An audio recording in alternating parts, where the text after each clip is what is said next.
We are going full custom cabinets down here. An engineer, high school alum, Ardsley alum, didn't get me a discount. He's gonna bang me out for $3,200 to write a floor plan for a permit. That's fine. Cost of materials and labor, that came out to $4,500. If we add on the permit cost of $3,200, we're already starting to push 10 grand. And as you can see, we're not really all too built out yet. So.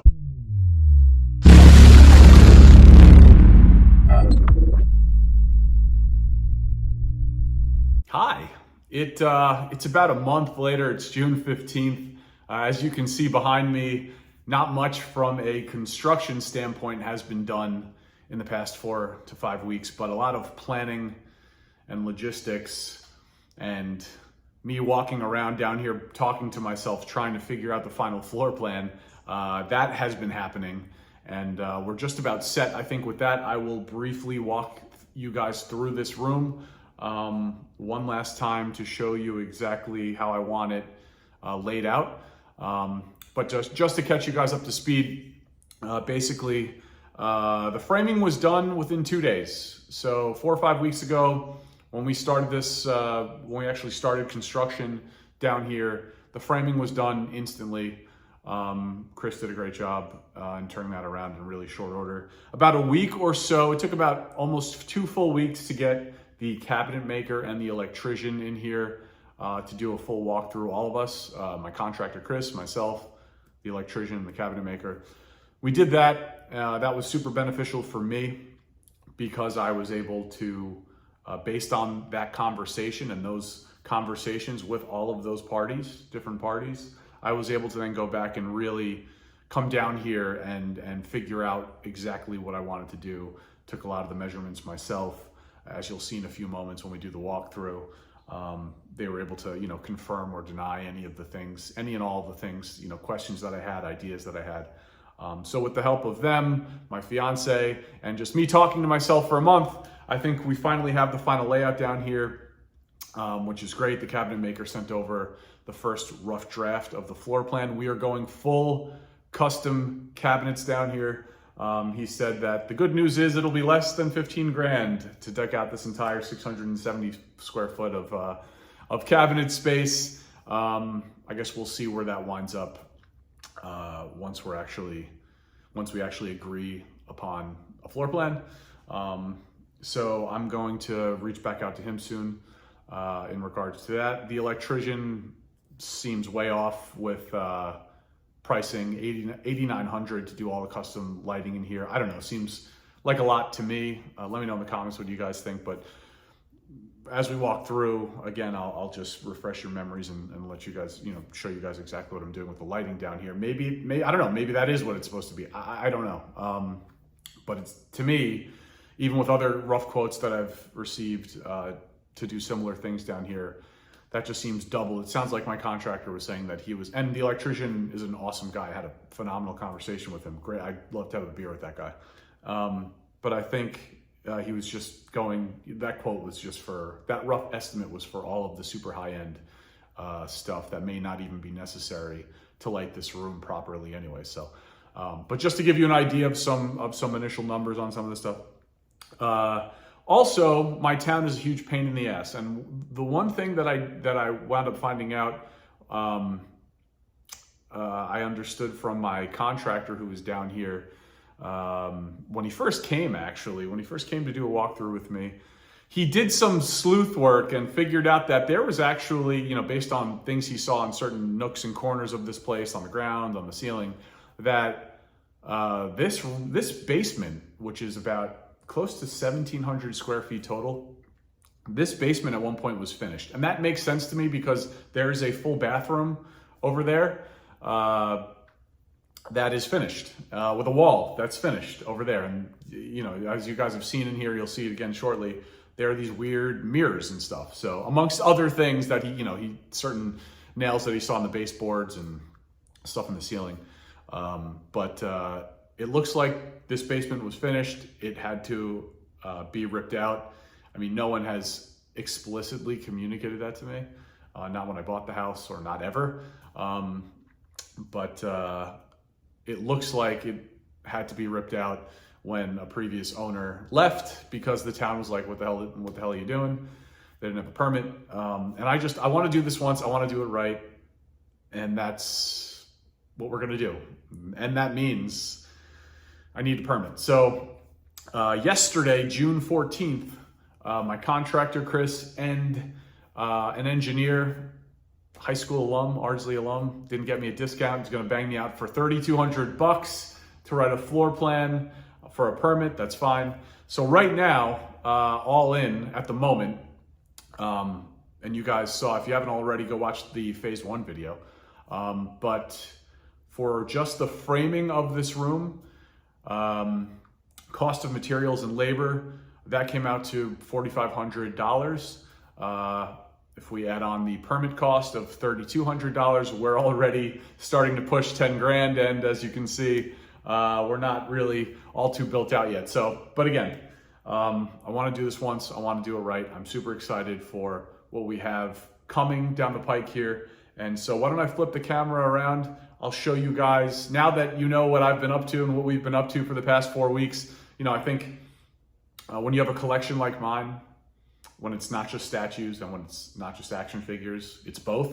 I think planning for that, to do it once, to do it right, to maximize and optimize the entire space, to get as much as I possibly can get in here that perfectly represents my collection and my collection interests without making it look cluttered. For me, it's a lot of over and over and over again, back and forth, walking around, thinking about it, every little thing, because I don't want to have to ever do this again. So this is our forever home. This is going to be my forever collection room. I don't want it to be all 1,700 square feet. I just want it to be what it is. And I want to just make sure it's right. So the past 4 weeks have been, in short, a lot of planning, finalizing the format, and just really getting on the same page with all of these contractors who are very busy. And so as you can imagine, something like this is a process. It's not going to happen bing, bang, boom. As much as I'd love it to happen bing, bang, boom, it's just not. But that's what's been up the past month. I should have the permit floor plan very soon, within a week. I will sign off on that, pay for that, and then we'll be back into the construction game. So let me flip the camera around, show you guys what I'm thinking, and we'll take it from there.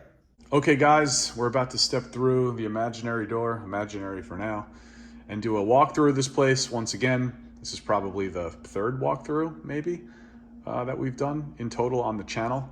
The first one was, I think, back in December of last year or January of this year, before we even signed on to do anything. And then we had a walkthrough during the phase 1 video.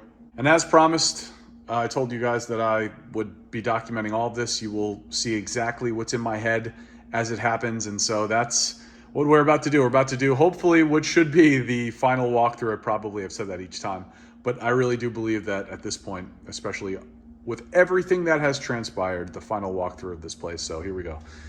So we walk through the door, and on the left here, as you can see, that door is plenty big to get statue boxes of all sizes through. This left wall over here, I've denoted markers with these blocks, as you can see, so those will hopefully make more sense shortly. But this first wall over here will be custom risers for action figures, and they're going to be custom risers to house detals. So from the end of this wall right there to this block right here, the single blocks denote the action figure space. So from there to there, 4 detals on top of risers. These risers will be 18 inches off the ground and whatever, 17 inches deep, you know, enough to center the risers properly. So this is going to be an action figure set.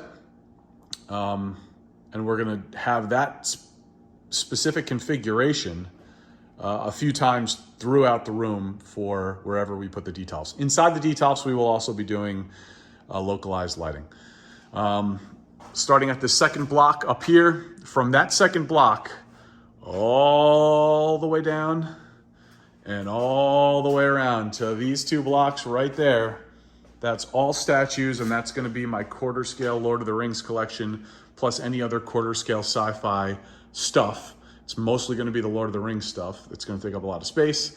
I'm going to have some, most likely Berserk in there, and hopefully some other horror pieces at some point. But that's going to be all sci-fi horror. I don't think I'm going to mix Star Wars with that.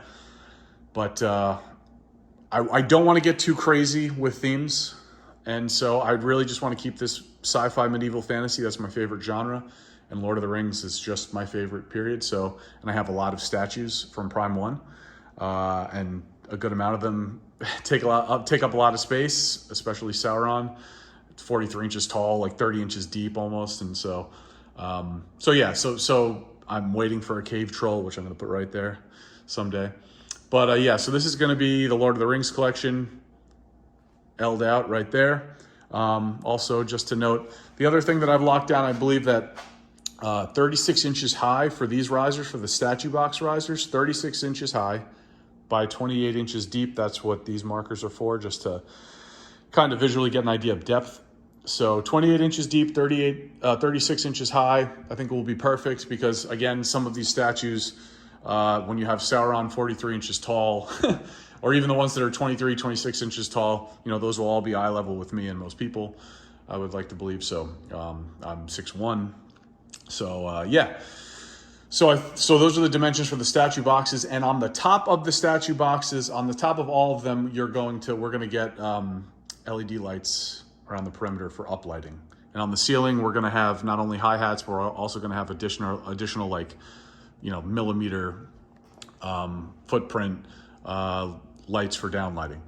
So this place should be pretty bright, should have what it needs from a lighting perspective. In the corners here, we're going to raise it. So in some spots, this will be good for like a theme change. In this case, I'm just going to put most likely my PCS cloth dragon here. You know, anything that favors height or being up high.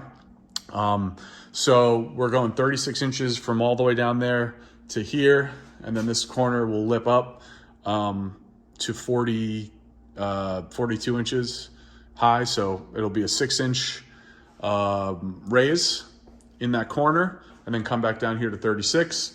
And then we go all the way down here for the statues, like I just mentioned. And then that'll end statues. And then from the single block to that single block will be 4 more detolfs.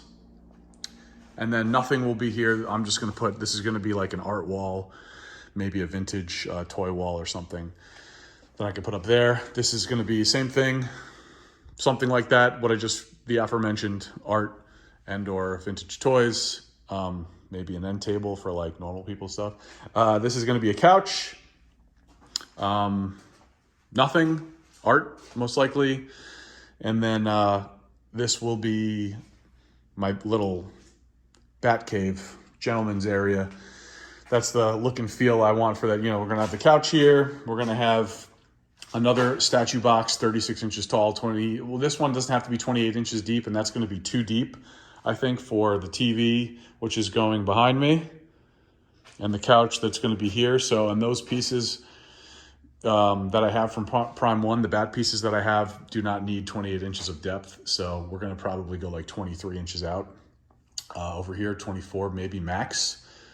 Same thing, we're going to do a little lift up lip in there in the corner.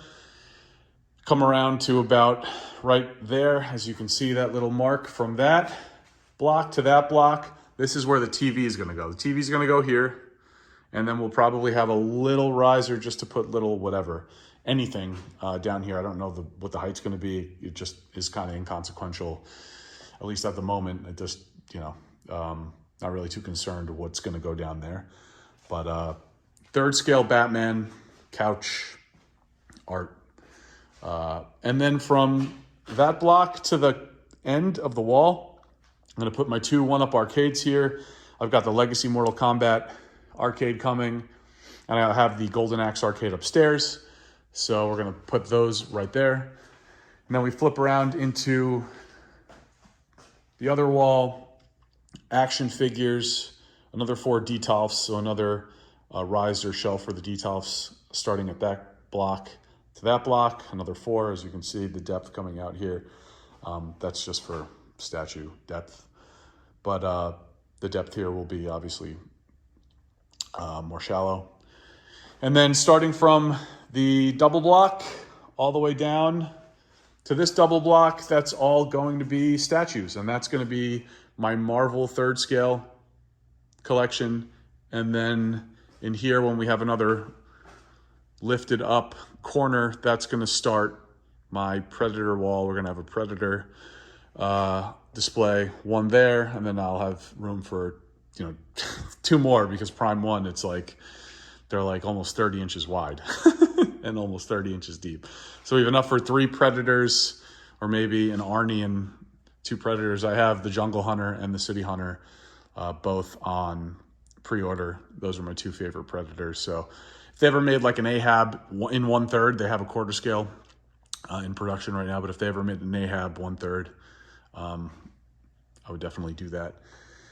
And that, folks, is it. That is the tentative plan, but I would like to believe that's going to be the final layout of this place. I tried to take a big step back and think about what logistically is going to look best, flow best.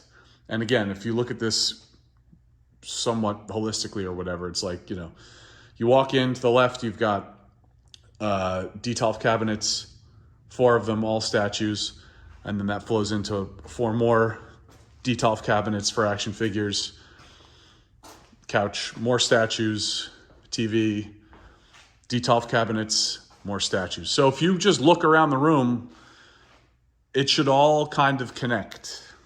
At least it does in my mind. And that's the idea. That's what I'm going for. Now in the middle of the room, as you can see here, this is 18 inches wide. We're gonna do 3 4-foot long boxes that are going to be probably 40 inches high.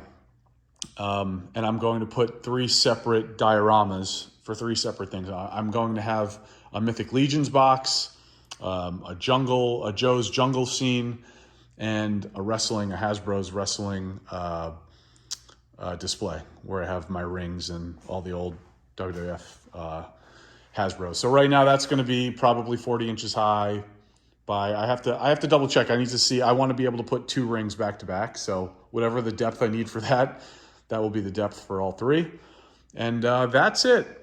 All right, guys, that's going to wrap it up for this little monthly update. I hope you enjoyed it. Just wanted to catch everyone up on what was going on. I mean, even though you're all going to see this all at once, but again, anything significant, any part of this process that happens along the way, you guys are going to know. And so that's what this is. I'm documenting it. The Daddy Vlog continues. Updates to follow.